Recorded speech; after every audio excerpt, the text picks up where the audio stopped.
Assalamualaikum warahmatullahi wabarakatuh. Kembali lagi ke dalam pembelajaran kimia. Pada video kali ini kita akan masih membahas materi di semester 2 kelas 10, yaitu berkaitan dengan stoikiometri. Pembahasan tentang stoikiometri yang pertama yaitu tentang massa atom relatif atau AR. Massa atom relatif atau AR yang kita bahas di sini adalah massa atom relatif dari suatu unsur X, merupakan perbandingan massa rata-rata dari satu atom X dengan 1/12 dari massa satu atom C12. Misalkan kita disuruh menentukan massa atom relatif dari X-nya tersebut, yaitu sama dengan massa satu atom X per 1/12 massa satu atom isotop C12. Kemudian kita di semester pertama sudah belajar tentang isotop, bahwa suatu unsur itu memungkinkan memiliki beberapa isotop, atau contohnya adalah seperti ini. Suatu atom unsur X gitu kan memiliki isotop AX, BX, dan CX. Persentase dari AX, BX, dan CX ini berbeda-beda ya. Kemudian untuk menentukan AR dari X sama dengan persen A kali A plus persen B kali B ditambah persen C kali C dibagi 100%. Oke, contoh soalnya adalah sebagai berikut. Diketahui massa rata-rata atom X adalah 2,66 kali 10 pangkat min 23 dan massa satu atom C12-nya adalah 1,99 kali 10 pangkat min 23 gram. Kita disuruh menentukan massa atom relatif dari unsur X tersebut. Oke, kita tuliskan di sini. Di sini diketahui massa rata-rata atom X. Berarti saya tuliskan di sini adalah massa rata-rata atom X, yaitu adalah sama dengan 2,66 kali 10 pangkat min 23. Kemudian diketahui lagi yaitu adalah massa satu atom C12-nya. Massa satu atom C12 yaitu adalah sama dengan 1,99 kali 10 pangkat min 23. Kita disuruh menentukan AR dari X-nya tersebut berapa.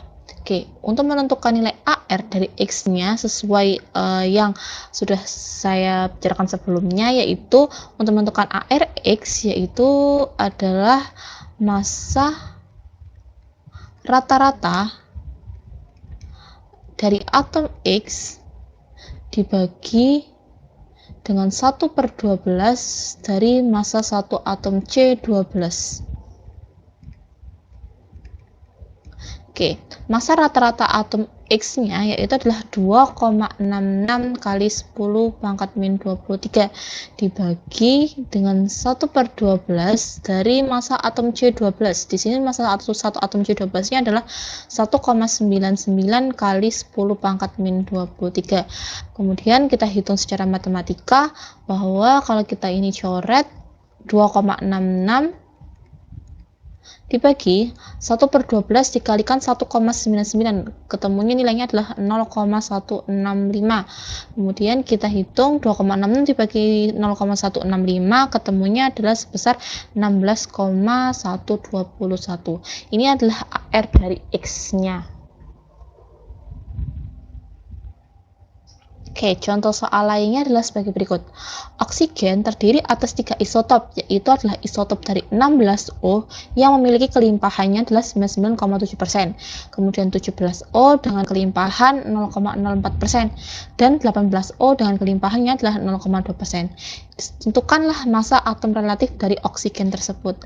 Ini adalah beberapa isotop dari oksigen, kita disuruh menentukan ARX dari isotop-isotop tersebut. Oke, kita tuliskan di sini. Diketahui ya, persen dari 16O yaitu adalah sebesar 99,7%. Kemudian persen dari 17O yaitu adalah sama dengan 0,04%. Sedangkan persen dari C18O yaitu adalah sama dengan 0,2%. Kita disuruh menentukan nilai ARX dari beberapa isotop-isotop tersebut.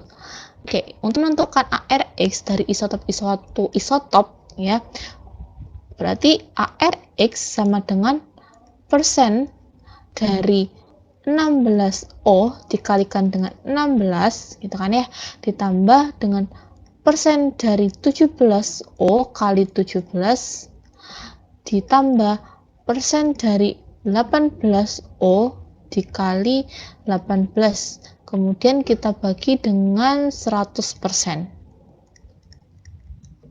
Oke, kita memasukkan angkanya persen 16O yaitu adalah sebesar 99,7 dikali dengan 16 ditambah persen dari 17O yaitu adalah 0,04 dikali 17 ditambah persen dari 18O yaitu adalah 0,2 dikali juga dengan 18 dibagi dengan 100%.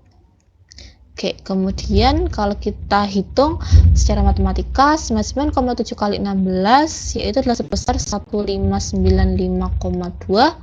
ditambah dengan 0,04 dikali 17 ketemunya adalah 0,68 ditambah 0,2 dikali 18 ketemunya adalah sebesar 3,6.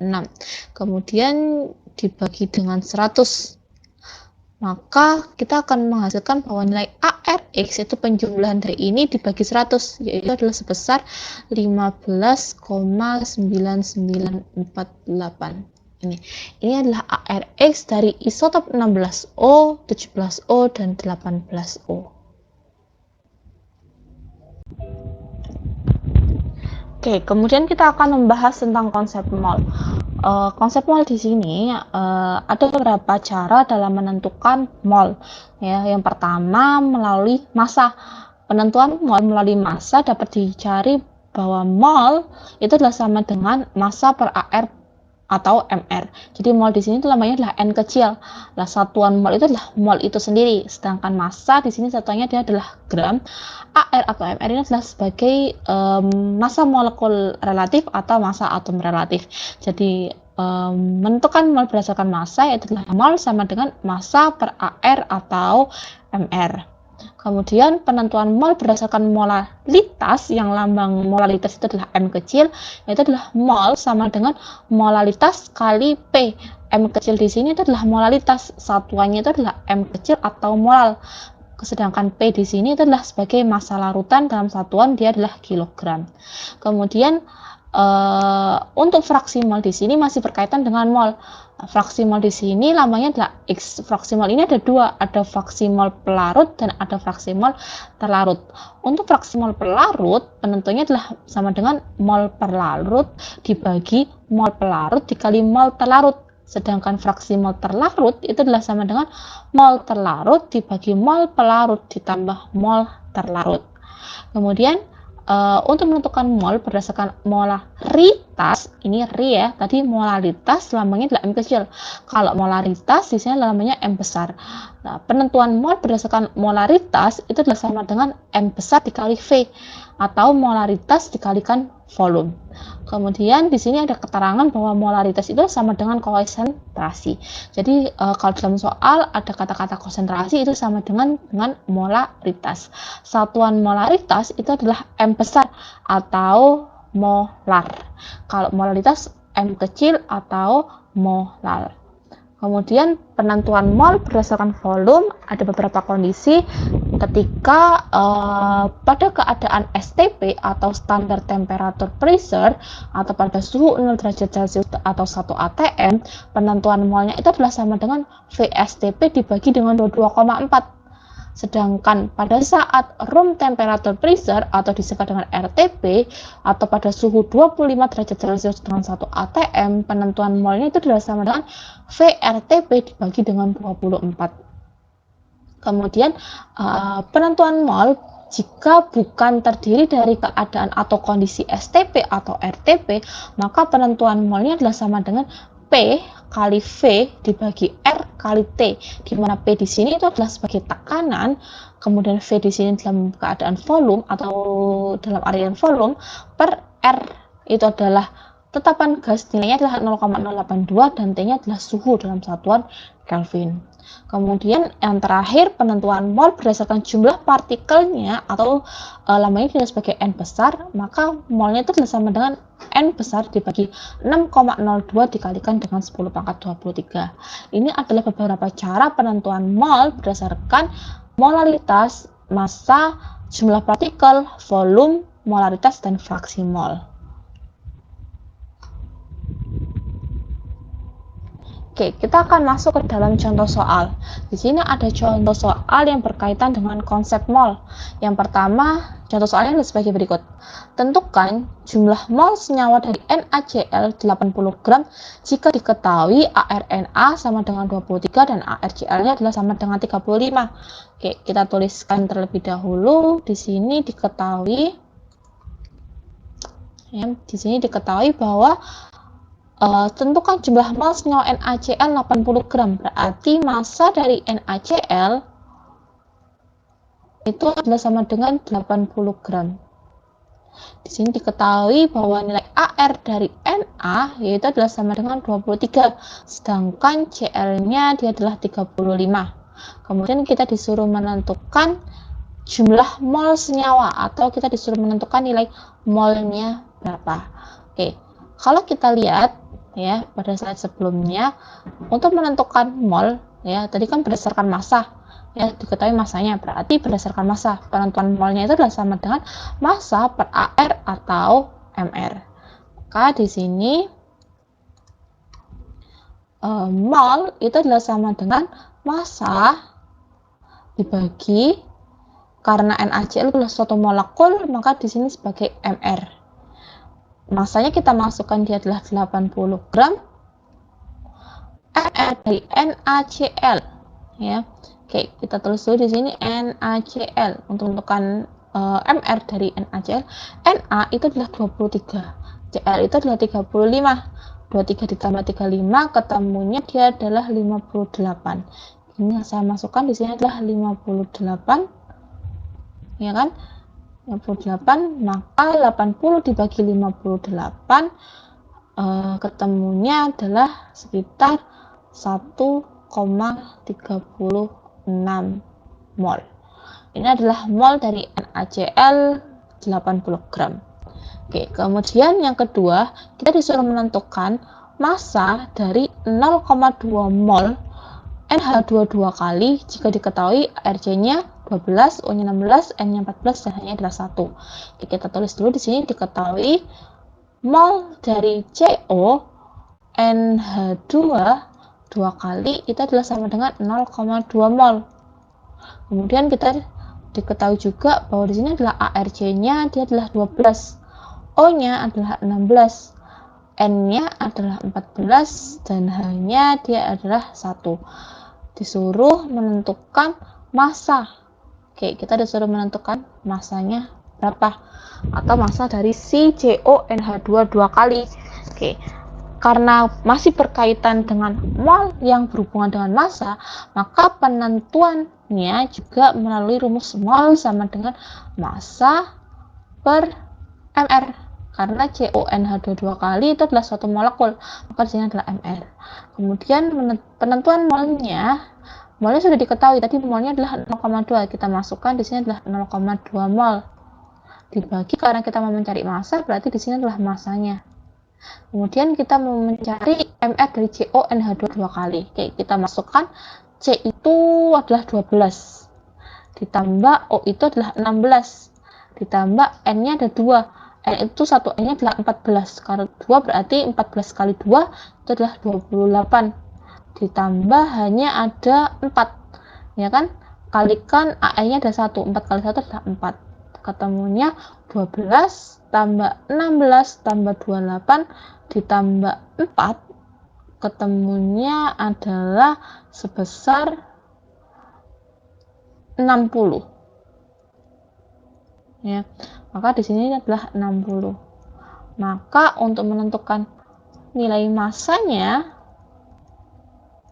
dari CONH2 dua kali yaitu adalah sama dengan 0,2 dikali dengan 60 atau sama dengan 0,2 kali 60, ketemunya dia adalah 12 gram. Jadi massa dari CONH2 kali 0,2 mol yaitu adalah massanya adalah sebesar 12 gram ini.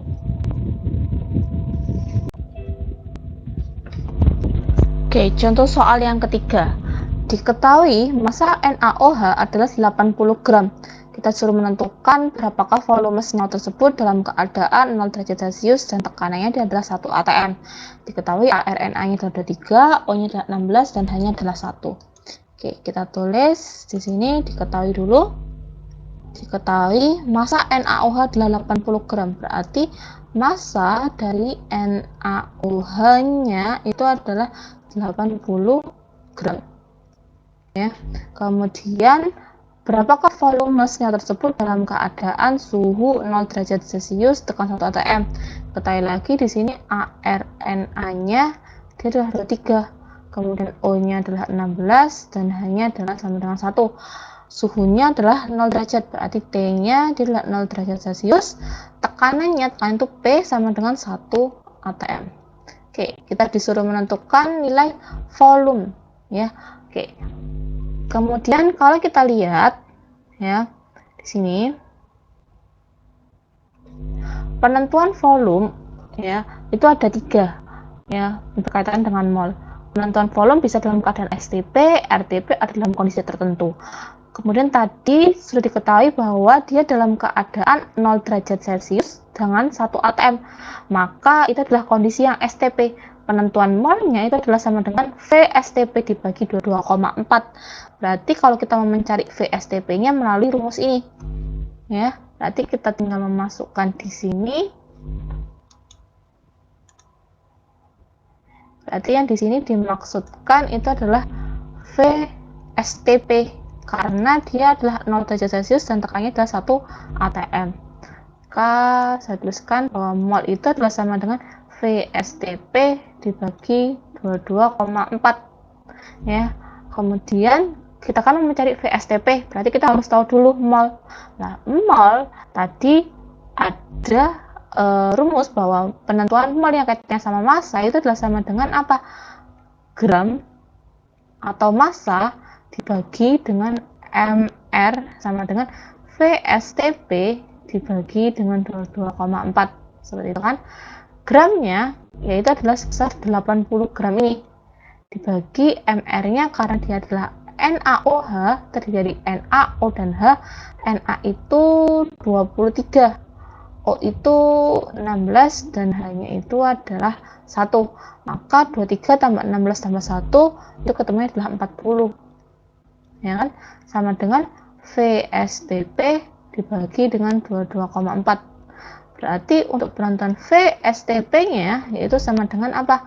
80 dikali 22,4 dibagi dengan 40. Ini coret, ketemunya 2. 2 kali 22,4 untuk VSTP-nya yaitu adalah sebesar 44,8 liter. Ini adalah VSTP atau volume dalam keadaan 0 derajat Celcius dan tekanannya dia adalah 1 atm.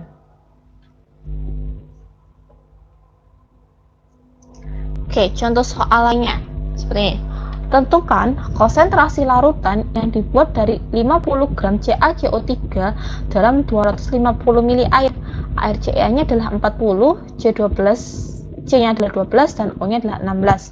Berarti kalau kita disuruh menentukan nilai konsentrasi, kita tulis dulu, diketahui di sini. Diketahui bahwa 50 gram CaCO3 berarti massa dari CaCO3 yaitu adalah sama dengan 50 gram. Kemudian volumenya dia adalah sama dengan 250 ml air ya. Atau volume airnya adalah 250. Diketahui lagi ARCA-nya dia adalah 40, O-nya adalah 16 dan C-nya dia adalah 12. Disuruh menentukan konsentrasi. Oke, konsentrasi tersebut itu adalah sama dengan apa? Konsentrasi itu kalau kita lihat di sini, konsentrasi itu adalah sama dengan molaritas. Berarti yang dimaksud adalah M besar. Penentuan molaritas itu adalah sama dengan apa? Mol itu adalah sama dengan M besar dikali V. Ya. Berarti di sini saya tuliskan seperti ini. Ini disuruh menentukan molaritasnya. Ya. penentuan molaritasnya itu adalah sama dengan mol itu adalah sama dengan molaritas kali volume. Ini kan kita disuruh menentukan nilai M, berarti M itu adalah sama dengan apa?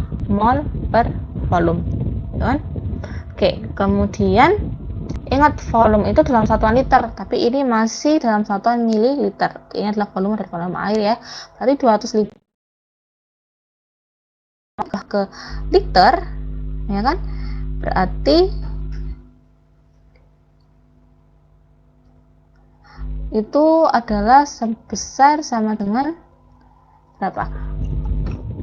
Mili ke liter. Kalau kita lihat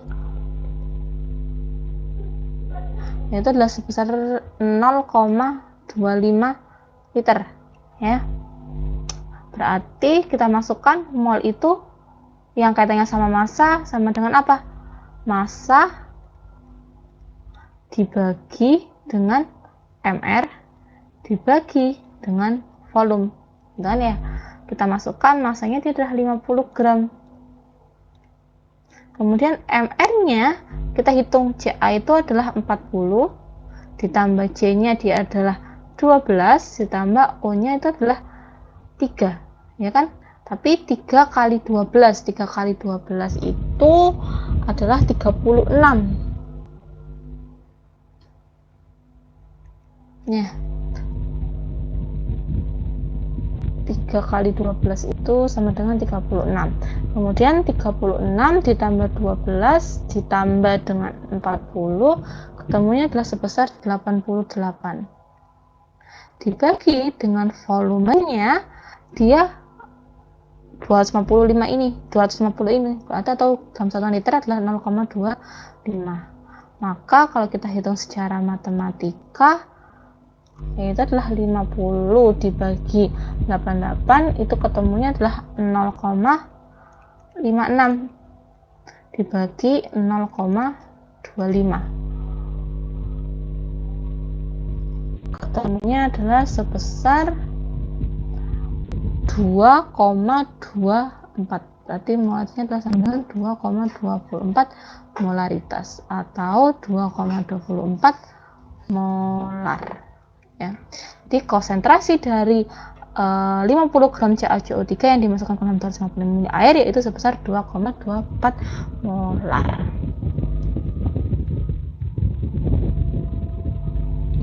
Oke, kemudian kita akan membahas yang namanya reaksi pembatas. Apa sih itu reaksi pembatas? Oke, misalkan di sini adalah suatu zat X. 3 molekul zat X ini direaksikan dengan 4 molekul zat Y. Maka dia akan menjadi suatu reaksi XY yang seperti ini, ya kan? Tetapi dia masih menghasilkan suatu sisa. Nah, inilah yang dinamakan reaksi pembatas. Reaksi pembatas itu adalah apa? Reaktan yang habis bereaksi dan tidak bersisa di akhir reaksi. Karena zat X ya, dia memiliki 3 molekul sedangkan zat Y memiliki 4 molekul. Pada saat mereka mengalami suatu reaksi, ternyata yang terjadi adalah X-nya itu adalah 2. Ya, yang hanya bereaksi adalah 2, sedangkan Y-nya itu semuanya bereaksi. Maka dikatakan bahwa di sini reaksi pembatasnya itu adalah si molekul zat Y-nya ini atau zat Y-nya ini, gitu kan? Karena zat X-nya dia masih menghasilkan suatu sisa, sedangkan dikatakan reaksi pembatas bahwa reaktan itu kan habis bereaksi dan tidak bersisa di akhir reaksi. Oke, kita akan masuk ke contoh soal saja. Dalam contoh soal diketahui sebagai berikut. Dalam suatu reaksi, 1 mol gas nitrogen akan bereaksi dengan 10 gram gas hidrogen membentuk gas amoniak. ARN-nya adalah sama dengan 14 dan H-nya adalah sama dengan 1. Kita disuruh menentukan yang pertama adalah reaksi pembatasnya, yang kedua adalah massa zat yang tersisa, dan yang ketiga adalah tentukan volume gas amoniak yang terbentuk dalam keadaan standar. Oke, kita tulis dulu. Diketahui sini diketahui bahwa 1 mol gas nitrogen, berarti mol dari gas nitrogen. Gas nitrogen di sini adalah N2, itu adalah sama dengan 1 mol.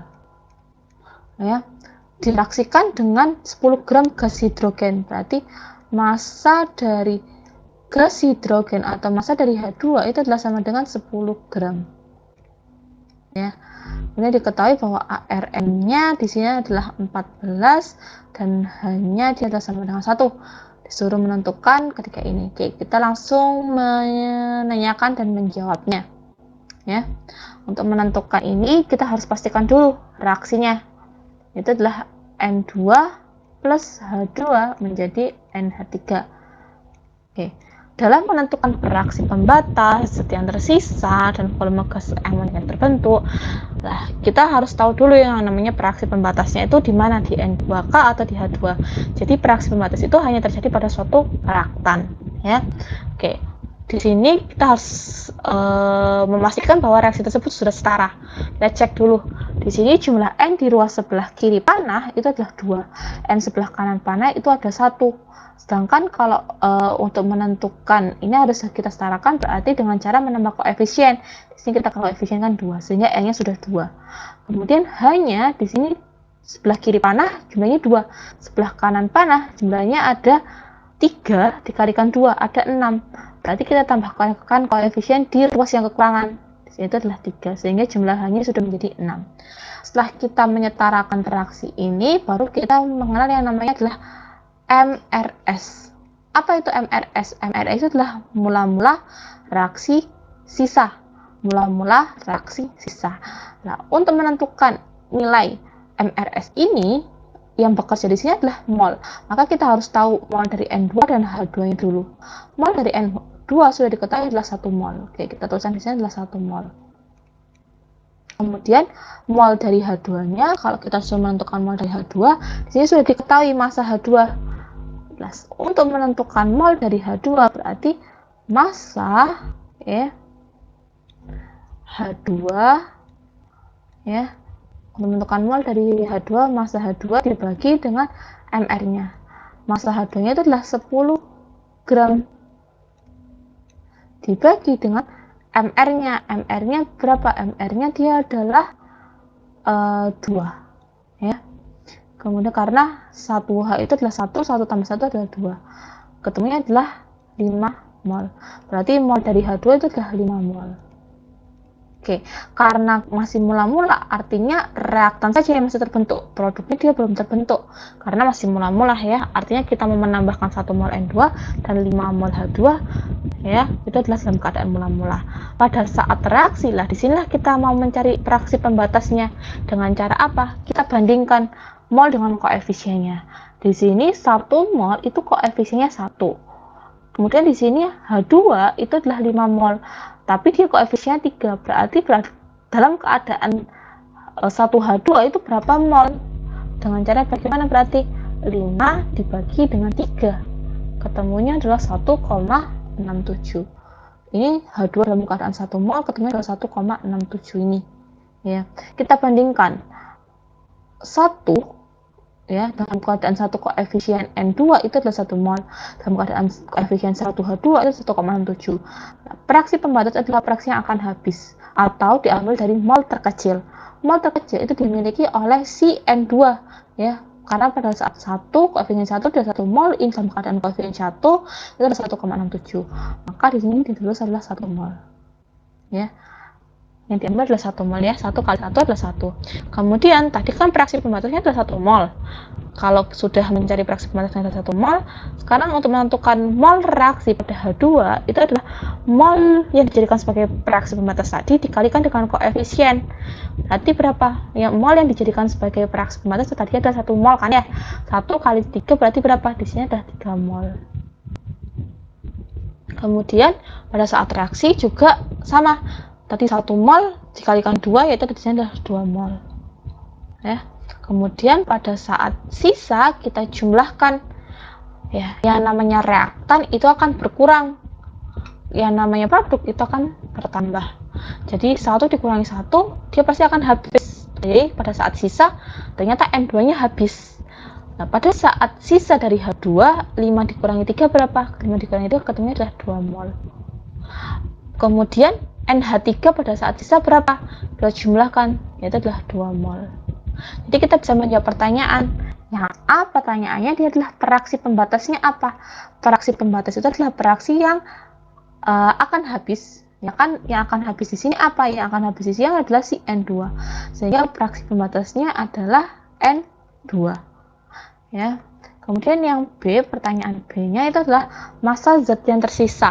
Oke, yang tersisa di sini dia adalah si H2-nya. Kenapa saya katakan dia sebagai H2? Karena yang reaksi mula-mula itu adalah NO dan H2.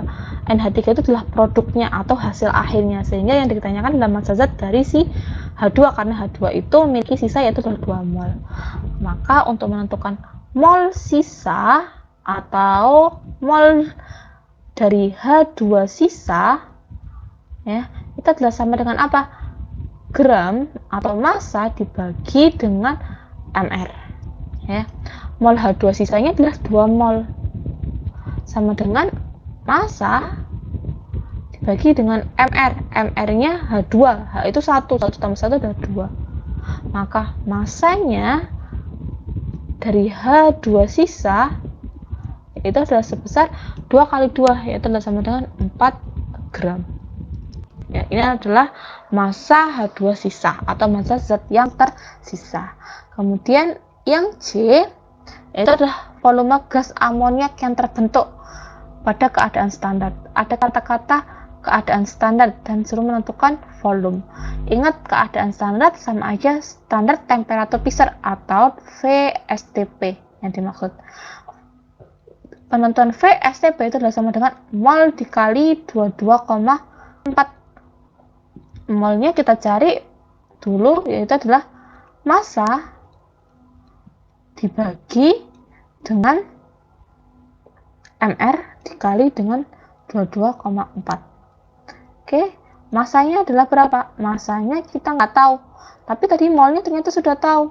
Dari mana? Ini. Berarti tidak usah menggunakan gram atau massa per mR, langsung saja dimasukkan. Di sini adalah 2 mol dikali dengan 22,4.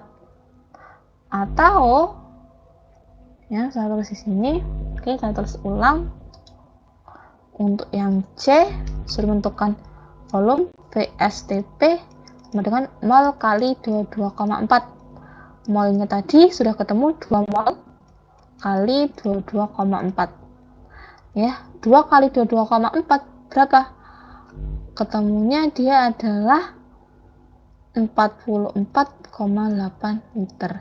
Ini adalah mol dari gas amoniak yang terbentuk pada saat keadaan standar. Atau jadi volume dari NH3 pada keadaan standar yaitu sebesar 44,8 liter. Ini. Jadi yang dinamakan reaksi pembatas di sini adalah reaksi yang nantinya atau berasal dari reaktan yang nantinya akan habis. Seperti adalah N2 ini. N2 ini dia memiliki mol terkecil pada saat sama-sama keadaannya koefisien adalah 1. Seperti itu. Oke, sekian video yang berkaitan dengan pembahasan stoikiometri part pertama. Nanti ada stoikiometri part kedua, itu akan membahas berkaitan dengan rumus empiris dan rumus molekul serta kadar zat suatu campuran. Wassalamualaikum warahmatullahi wabarakatuh.